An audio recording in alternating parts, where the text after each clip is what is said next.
Fala aí pessoal, tudo bem? Bem-vindos a mais um vídeo do canal da BSCast Brasil. Hoje vamos comentar um pouquinho a banlist da semana passada. A gente deixou segurar um pouquinho, até para a gente ter uma opinião mais formada. No momento da emoção, a gente não consegue sempre fazer a melhor análise possível. Então, já deixa seu like, manda para os amigos. Vou passar um pouquinho sobre o que foi banido, alguns motivos e como dar a volta por cima. Vamos lá.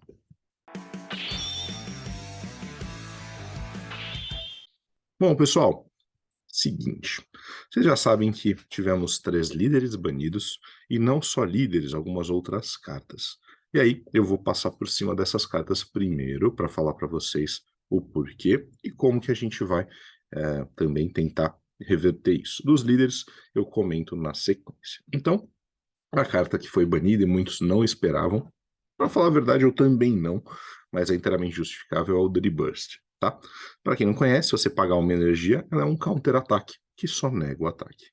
Mas se você pagar duas, ela é um counter-play, que não nega a invocação, mas te gera um draw, que repõe ela da sua mão, e faça com que nesse turno o adversário não possa bater com cartas com 7 ou mais. Então, é um counterplay bastante genérico, né, que vai funcionar bem aí no azul para se defender contra os boss monsters. Então eles justificaram que era uma forma de evitar que os boss monsters jogassem, que não era muito correta, que era muito assimétrica as outras cores, mas sempre alguém fala, mas o amarelo tem o Vegeta, o Unison, o verde tem o Bigamur, verdade. E é por isso que eu vou passar por cima dessas cartas.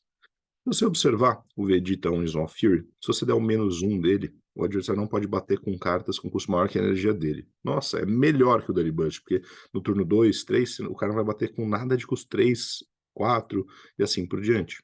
Mas tem um detalhe. Quando você faz a jogada no seu turno, o adversário já se prepara para isso, ele já sabe o que vem. No Dirty Burst, não. O cara começa o turno, joga a carta, paga a energia e aí descobre que ele não vai bater. Então realmente é muito diferente.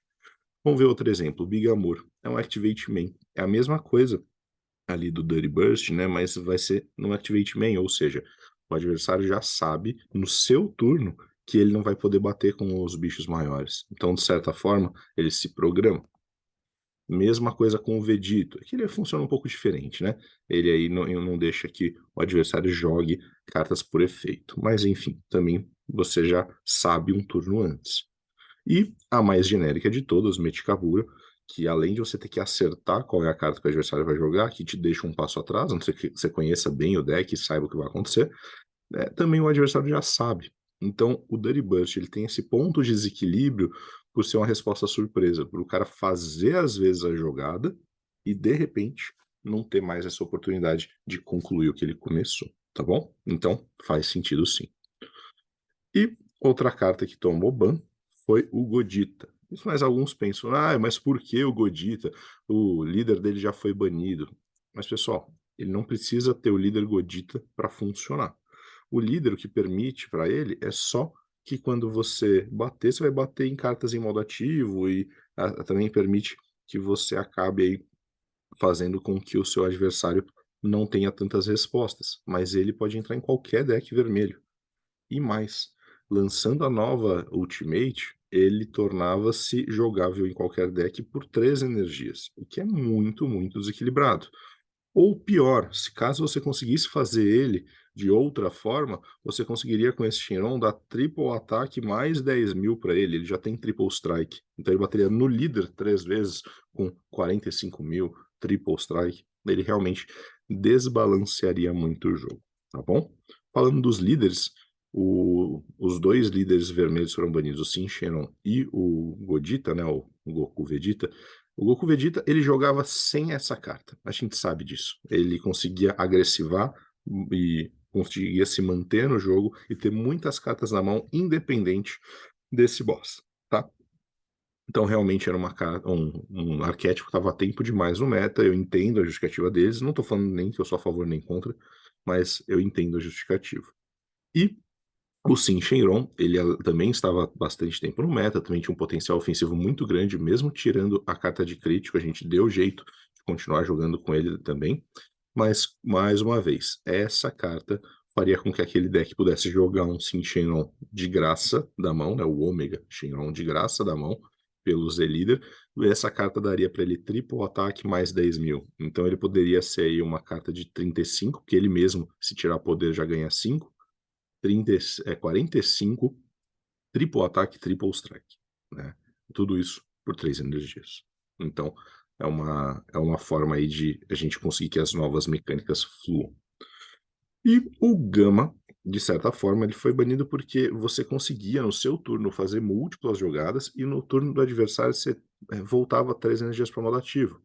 Isso falando no habitual, porque às vezes tinha o Bull Unison, tinha outras cartas que desvirariam mais energias, então você conseguia ter mais energias ainda, mesmo fazendo jogadas no seu turno. Isso torna o jogo um pouco desequilibrado, né?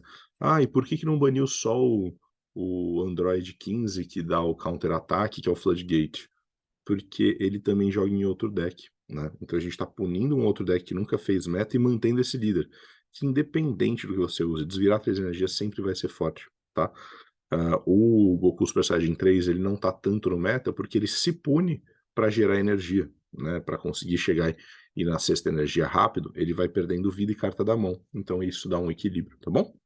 Agora para a parte interessante. O que eu vou fazer para reverter isso? Então, primeiro, para quem jogava de Gama, né? A primeira deck que eu vou mostrar para vocês é falar um pouquinho do Soul Striker.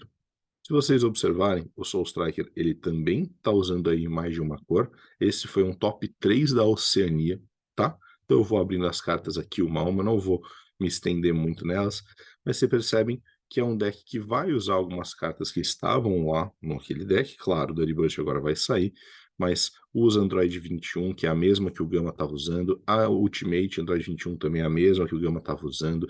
A gente consegue aí fazer uso do Piccolo eventualmente para agressivar. A gente tem o próprio 17 para quem investiu nele, tá? Então, é um deck aí que pode ser bem versátil, pode ser bem legal. Acho que o pessoal talvez consiga migrar para o Soul Striker. Afinal, eu já falei em outros vídeos, né? Um líder bastante genérico, tá? Então, essa é uma aposta para quem gosta do desvirar energia. Outro deck que eu quero mostrar para vocês, outra opção, é o próprio Super Saiyajin 3, né? Ele sempre foi uma opção para nós quando a gente tem um arquétipo novo que você quer rampar, que você quer acelerar a energia, ele é uma opção. Mas como eu disse, ele tem sua própria punição. Para gerar energia a mais, ele tem que colocar uma carta da mão e uma da vida, né? Perder uma carta da mão e uma da vida. E ele só pode ter no máximo 6 energias, tanto de um lado quanto do outro. Ele vai ter S permanente, e do lado Awakening, quando ele bate, ganha 5.000, dá um draw, e no fim do turno desvira 3 energias mono-azuis para modo ativo. Então essa é uma das diferenças também. Para quem está se sentindo vítima aí da perda das cartas vermelhas, a gente mostra outras opções. O Android 13 já estava topando na mão de alguns players pontuais, mesmo na vigência do Super Saiyajin 4 Godita, do Shenron, tá? É um deck muito interessante, usa cartas em comum, seja o Unison, claro, ele é incrível em vários decks, e usa o próprio Trunks Village of Power. É um deck que funciona bem. O líder Super Saiyajin 4, ele tinha a característica de bater, botar uma carta em campo, dar um draw, e a carta em campo ainda dava um draw. Aqui a gente ou um ou outro, né? Ou você dá o draw, ou você joga uma carta em campo. Lembrar que as cartas custo 1, elas podem dar draw ou puxar outra para a mão, tá? Só que ela só vai dar o draw absoluto se você tiver na forma Z. Então esse é um deck também bem interessante. O novo Garlic Jr., que traz aí o saudosismo dos Shenrons, né, dos decks de Dragon Ball, ele é bem legal. Eu acho que vai ser um deck bem bacana de você jogar com ele. Com a saída dos metas absolutos vermelhos, o indestrutível volta a ser interessante, que é uma mecânica que esse deck tenta abusar. Afinal, uma das formas mais fáceis de tirar indestrutível de campo é reduzindo o poder. E se os decks vermelhos que mais faziam isso saíram do meta, não podem mais jogar, indestrutível volta a ser uma potencial ameaça. Outro que eu aposto, eu particularmente pretendo jogar com esse deck, eu acho que ele vai ser bem legal, é o Poliku, né, que é o Goku do Pole do bastão. De certa forma, ele também vai usar muito da mecânica própria, o que a gente sabe que o vermelho abusa, né? A gente sempre tem arquétipos muito fortes no vermelho, então esse deck vai ser legal. Para quem investiu no King Vegeta's Imposing Presence, estamos vendo aqui ele nesse deck. Para quem investiu no Gohan, estamos vendo aqui no deck. realmente são cartas que vão jogar em outros decks também, tá? Para quem tá órfão tanto do Gama quanto do Shinron principalmente, mas até do próprio Super Saiyajin 4, eu trago de volta a proposta da gente fazer o Vegito, que se tornou viável aí, principalmente pós a, a última Anniversary Box, por conta dos Zenkai Cards, que permitem que ele dê Awaken, a mesma carta permite que você jogue um custo 8 em cima dele, né? Então, de certa forma, é muito, muito forte, muito rápido também, enche bastante a mão, só que ele foi deixado nas sombras do Super Saiyajin 4, porque o Super Saiyajin 4 trabalhava mais ou menos parecido, com um pouco mais de consistência, tá? E você vê que, como a gente vai jogar os líderes muito cedo, a gente vai lançar a mão aqui do Omega Shenron nesse deck, a gente vai lançar a mão de outras cartas que talvez a gente já usou nos outros decks. E a última que eu trago para vocês como opção, a Eterna Panzinha, né? De certa forma, ela tá aqui para vocês entenderem o que a gente pode fazer com os Saiyajins que sobraram, né? Então, o clássico topo, o clássico Gohanzinho, né? Que não é clássico, é mais recente. A gente vê que o Gohan e o Goten, que a galera tava usando principalmente nos Saiyajin 4, estão aqui presentes. A gente vê o próprio King Vegeta Imposing Presence, que é uma staple para Saiyajin vermelho, a Ultimate do próprio deck do Super Saiyajin 4, então a gente percebe que é um deck bastante viável, né? Bem legal da gente usar para conseguir jogar com decks usando cartas que nós não queremos perder. Tudo bem?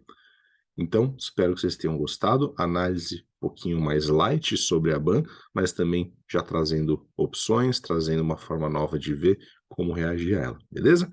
Então, adaptem seus decks, já se preparem aí para os próximos torneios e vamos jogar.